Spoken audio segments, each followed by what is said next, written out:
It's Friday, July 7th. I'm Juanita Tolliver. And I'm Priyanka Aribindi, and this is What a Day, where we have questions for the tourists who allegedly had no idea that the Colosseum in Rome was so ancient. What an absolute clown. I don't know. Side-eye. Bombastic side-eye. I don't really think that this is getting you out of the legal repercussions, but cute letter, I guess. Criminally offensive side-eye. Seriously?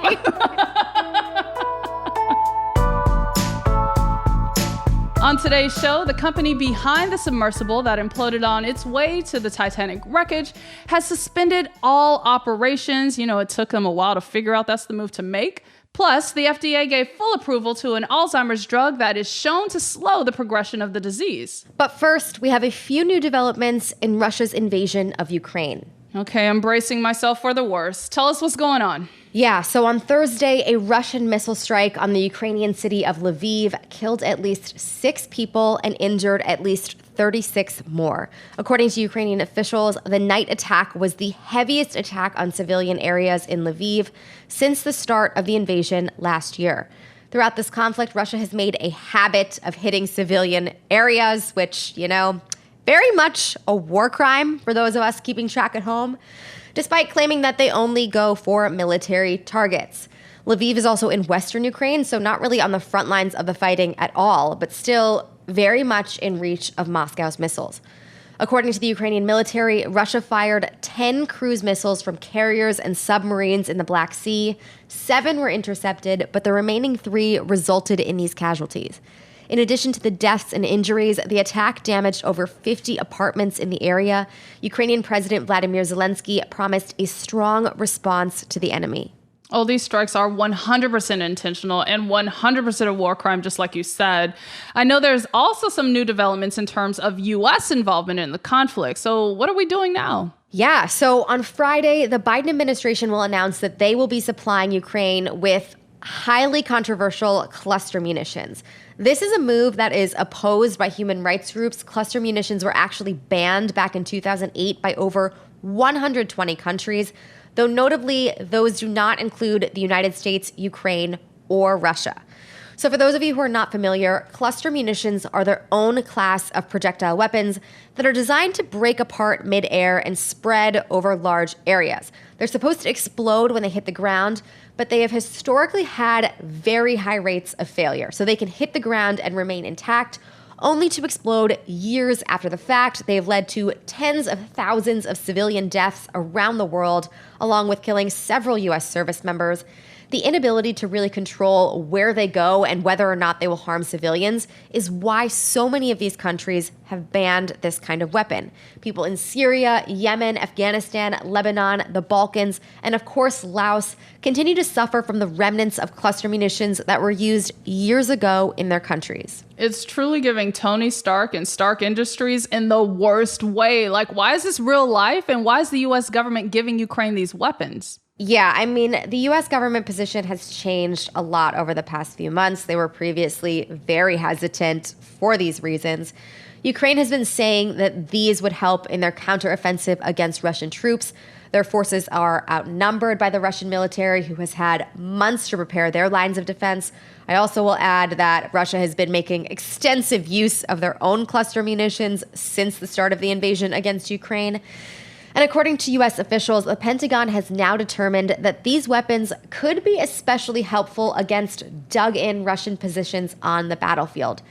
Ukraine has also said that because the fighting is in its own territory, they won't be deploying these weapons recklessly. So, maybe something good there, but still very, very dangerous. Not something that the rest of the world is looking at happily at all. Yeah, I'm please don't.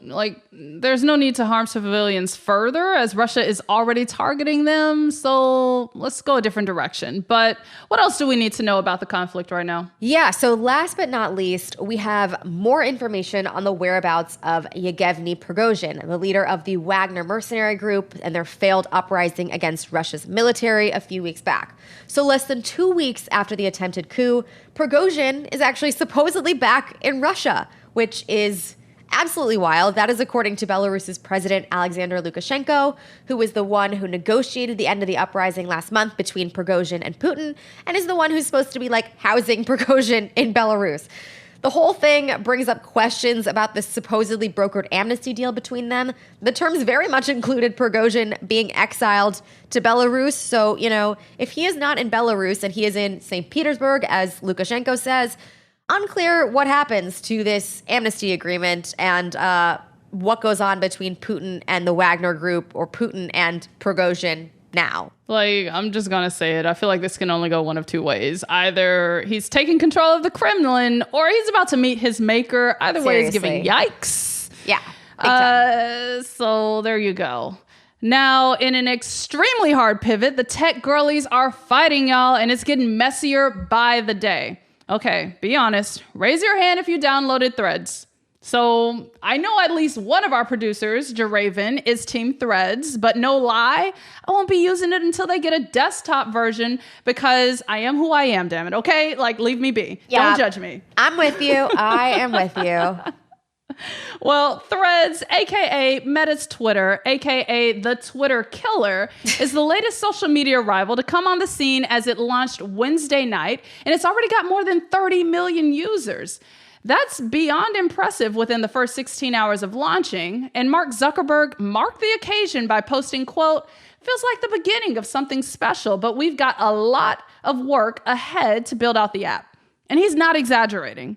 Currently, the Instagram-linked app is giving bare bones as there's no DMing, no search, and no hashtag features, and no feed of posts by people whom users actually follow. There's only a feed of posts recommended by the app, which feels like one of the most problematic features of Twitter, no? Yeah, I gotta say that is one of the worst parts, if not the worst, of using Twitter right now. But this is pretty crazy.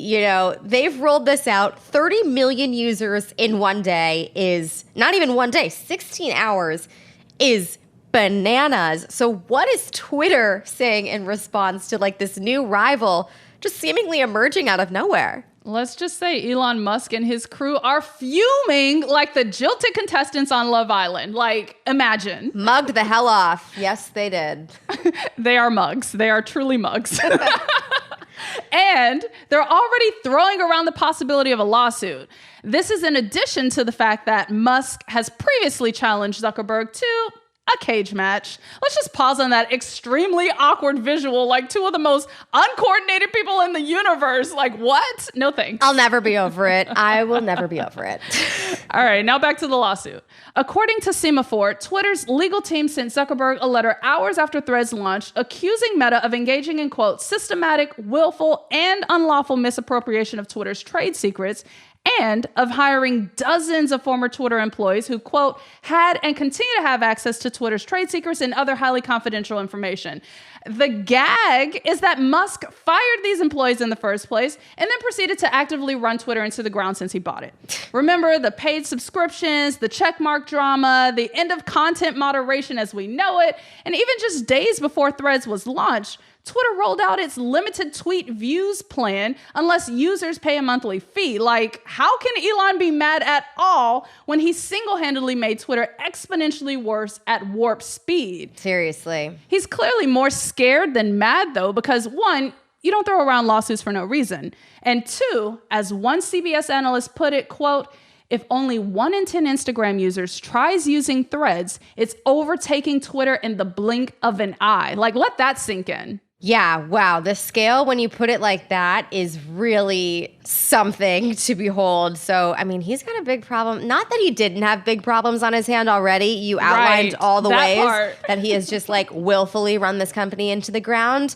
But Threads isn't even the only Twitter competitor. There are some other apps out there, some of which we have mentioned on this show, none of which I have personally tried because I'm just not an early adopter like that. I know myself. Bless. That's not me. Bless. But can you tell us a little bit about some of the other apps in development if we are out here looking for alternatives? Yeah, this is the part where I love open markets because there could be some social media apps in the works that actually create safe spaces online. At least that's what Spill, an app developed by Alfonso Terrell and Davaris Brown, 2 former Twitter employees, states as its value proposition. Spill is geared towards Black people, queer people, and other marginalized communities, and it's already been dubbed the new Black Twitter. I give them extra points for the name and the teacup emojis because the tea is being spilled on this site. In addition, Mastodon by Jack Dorsey, Hive Social, and Blue Sky are other social media platforms in the mix. So at this point, we can all choose our own adventure. Naturally, I'll wait for y'all to tell me which one is actually worth creating an account for. So email us your thoughts at wad@crooked.com because I trust you to lead me to the right app, right? There's a lot of trust in this relationship. We're old as hell for that, for being like, email us. You can't contact us on any of these social platforms. Hold on. Extra points if you send us a screenshot so that we can preview what the app looks like. Yes, please. A little bit of that. Yeah, sorry, you can't tweet us. Maybe you can Instagram DM us, but is that giving Threads a leg up if we're already on the platform? Yeah. Unclear. I don't know. We want to hear your takes, so please let us know. Yeah, and we'll definitely keep you posted about any scheduled cage matches and Elon Musk's next legal moves, but that's the latest for now.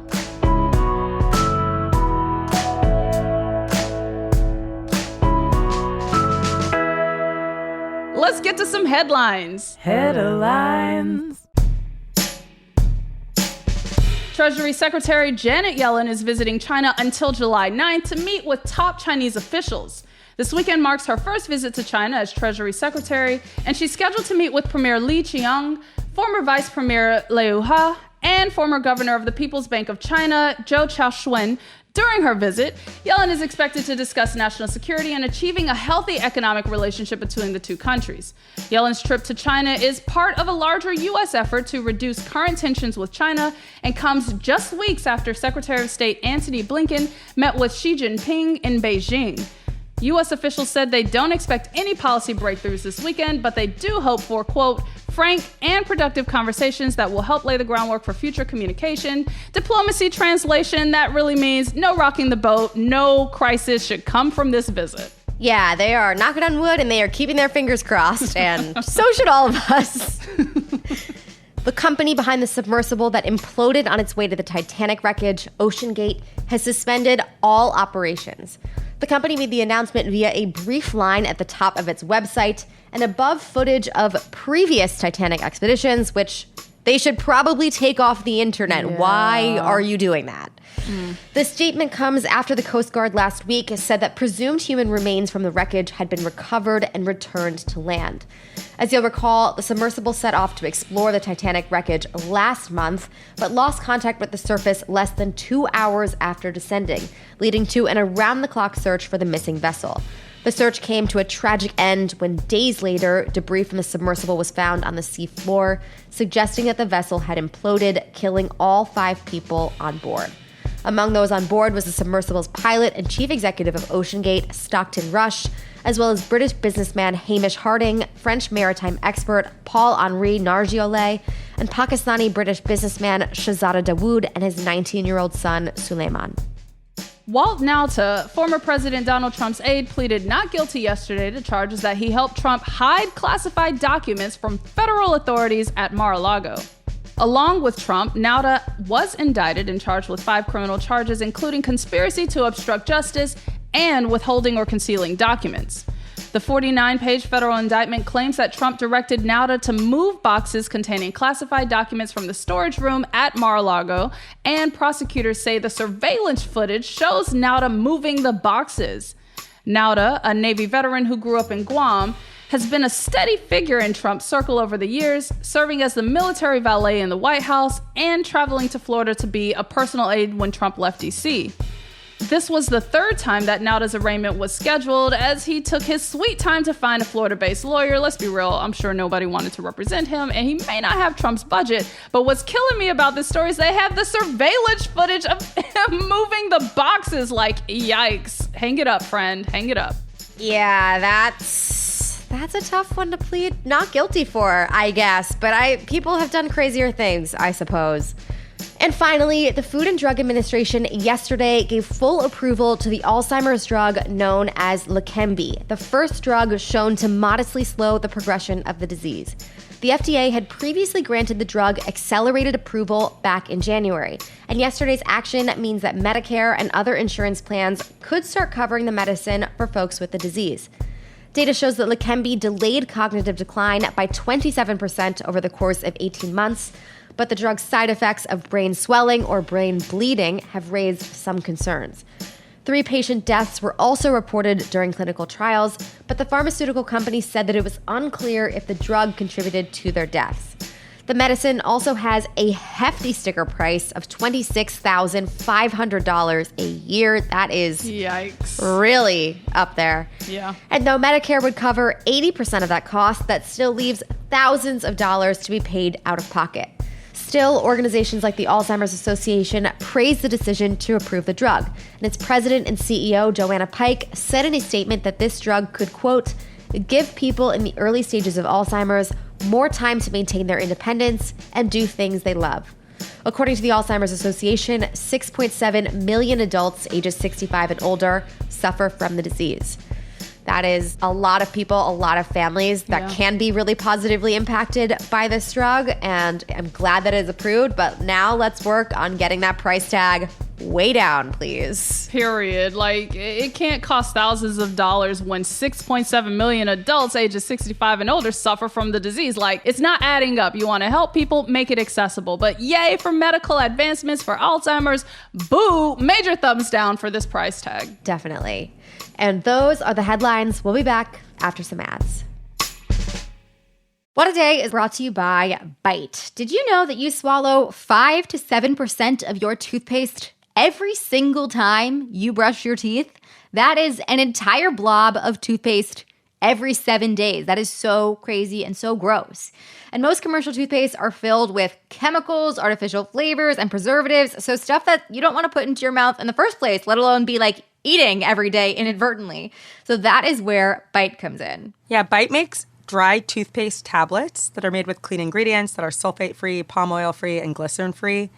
And I know toothpaste tablets sounds like it's from the future, but it's actually great. All you have to do is like pop one in your mouth, you chew it up, you brush. They're great.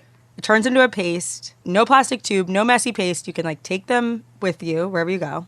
I mean, Bite's pretty amazing. It's great. I also will say, I feel like I'm trying to minimize the waste I'm creating in general. I kind of feel bad because it's like, how do you get that tube, if you're using a tube of toothpaste, clean? Yeah. You can't. So that's just trash. You really can't recycle it. But Bite eliminates that problem entirely. Yeah. It's great. And they have like the mouthwash ones. It's like very convenient. It's great. Bite is offering our listeners 20% off your first order. If you want to try, we are huge fans, so join us. Truly. Go to trybite.com/WAD or use code WAD at checkout to claim this deal. That is TRYBITE.com/WAD. Support for Pod Save the World comes from Wise, the account that lets you send, spend, and receive money internationally. Wise is the international account built to save you money around the world. 170 countries, 50 currencies, one account. So whether you're taking on Rio or Rome, Miami or Mumbai, you'll always get the mid-market exchange rate when you convert currencies with no markups and no hidden fees. Mids are so hot right now. Mids are so hot. You know what I'm saying? With Wise, you can save up to 2x when you send, spend, and receive money, all from one account. Wise helps you save money no matter where you're going next, and Wise Business has everything you need to run and grow your global business. So you can send money, receive payments, and manage your cash flow wherever it flows. No extra legwork, no hassle. Companies like Xero and Google Pay are already managing their money the Wise way. Join 15 million people and businesses who are going global with Wise. Learn how the Wise account could work for you by downloading the app or visiting wise.com/crookedworld. That's wise.com/crookedworld. Hey guys, this is Keenan Thompson. I have a problem with you. Yes, you. None of y'all told me that AutoTrader has millions of new and used cars that I can shop from home. I thought we were friends. I put smiles on your face, but I'm not smiling. No one told me that with AutoTrader, a dealer can deliver cars to my home or that I could shop by price on AutoTrader. No one. Consider this friendship that you just learned we had officially over. Finally, it's easy. AutoTrader. It's Friday, Wad Squad, and with all of the foolishness going on in today's world, we thought we'd try something new. A little section we like to call, I Know You Fucking Lying, or IKYFL for short, you know, all those letters you usually see on the internet. Yes. Okay. I already have a feeling that this is going to be my new favorite final section, but what do we got today? Lay it on me. I am ready. Girl, we have to talk about our homie Kiki Palmer. Miss Kiki P. You know, the one and only, because her boyfriend is getting dragged on the internet. Here's what happened. the boyfriend and father of Palmer's son, whose name I absolutely refuse to fucking say, took to Twitter Wednesday to criticize a sheer dress Kiki Palmer wore to an Usher concert. He first tweeted his thoughts in response to a video of Usher serenading Palmer on stage, saying, quote, "It's the outfit though, you a mom." Like, okay, hold up. Sir, your insecurity is showing. And I'm so grateful that Black Twitter jumped in and did what needed to be done and gathered you promptly, because this is bullshit. How are you gonna be your baby mama's like op? Like, this is a problem and toxic. Ugh. But wait for it, because that's not it. After backlash to the initial reply, he then doubled down, saying, quote, "We live in a generation where a man of the family doesn't want..." Okay, I'm going to stop there because this is complete bullshit, and I don't want to repeat his, incel words, because that's what it's giving. Yeah, seriously. Like, what you mean we live in a generation? Okay, Kiki Palmer can show her cheeks however, whenever, and to whomever she likes, because she got body, as this dude has pointed out on social media since she gave birth to their son. So I'm calling complete bullshit on that. And it's really given the toxicity. But the best comeback that I love out of all of this is that Kiki is going about her business. Her latest post on IG is literally promoting a show she has in DC on the 13th. Check her out, because she is living and thriving and completely unbothered by this mess. But honestly, Kiki girl, you need to run, friend. Run fast, run far. Yeah, seriously. Priyanka, what do you think? It is wild that he, had the thought in the first place. Men for all of history have had thoughts about policing the way that women look Right. and dress and whatnot. So, is that so surprising? Maybe not. Probably not a thought he should have. But the fact that he's going to, put it out there like that in a public forum, not like... Publicly, yes. Hey, can I talk to you about something? Whatever. No. You're going to publicly call her out in a way that is designed to embarrass her. That's wild.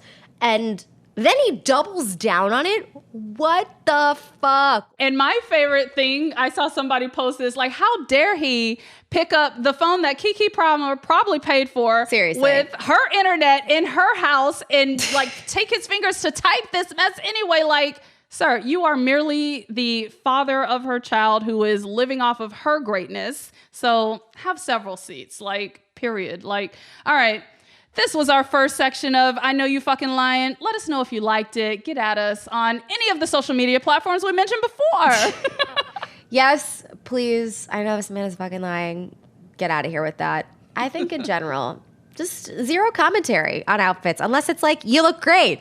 That's all we need. That's all you had to say. That's all you had to do. That's all.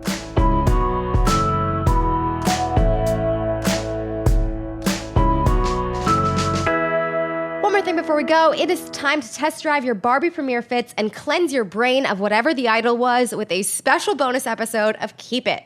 Hosts Ira and Lewis are diving into all the glitz and glam of Barbie with trans icon and Barbie actress Hari Neff, and they are giving you the latest on HBO's newest show, The Idol. Plus, Broadway star Alex Edelman and the godfather of cult films, John Waters, stop by for a chat. Listen to this episode of Keep It now and tune in every Wednesday for new episodes of Keep It wherever you get your podcasts.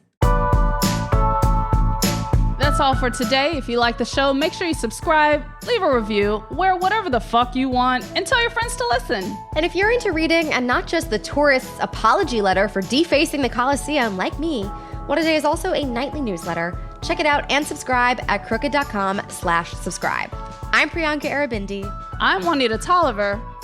And see you on Spill! Or Threads, or Blue Sky, or whatever you email us and tell us to do. We got options. No, but actually email us, wad@crooked.com, because I literally need to know what to do. Yeah. A gluttony of options does not help me. No. Help us. Yes, please.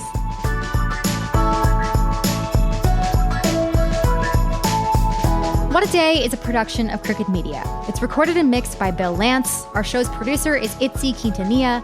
Raven Yamamoto and Natalie Bettendorf are our associate producers. Our intern is Ryan Cochran. And our senior producer is Lita Martinez. Our theme music is by Colin Gilliard and Kashaka.